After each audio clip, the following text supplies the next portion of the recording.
Teodora Tešanović, drugo 6.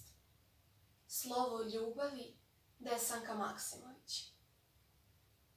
Ako se volite ljubavlju koja buja u samoći, od razdaljine koja je više od sna nego od svesti, i po rastanku drhtaćete od miline, mognete li se još ikada sresti?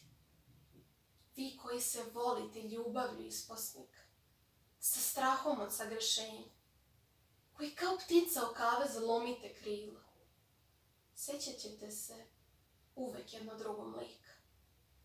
I po rastanku zamreti vam neće gušena htenja.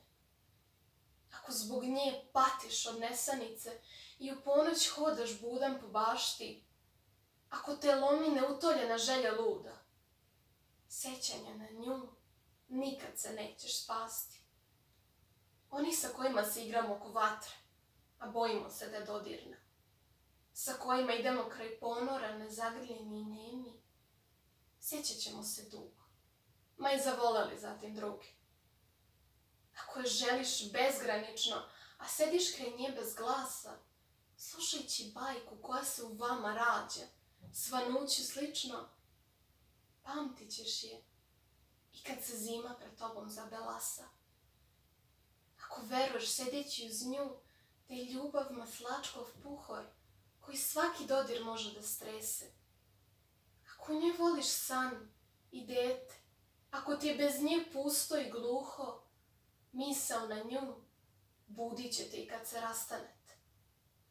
Zauvek se pamte oni sa kojima se grlile nismo, čije su nam usne ostala nepoznate, kojima smo samo s proleća u snu pisali pismo.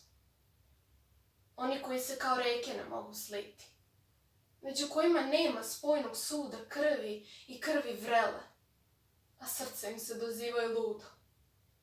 Zaboraviti se neće, nikad im duše budu posedele. Ako vam je ljubav nož u srcu, a bojite se taj nož izvući, kao da ćete tog časa umreti, pamtit ćete on. Sjetit ćete se i umirući. Oni zbog kojih srca osjećamo kao ranu, ali ranu zbog koje se jedino živi.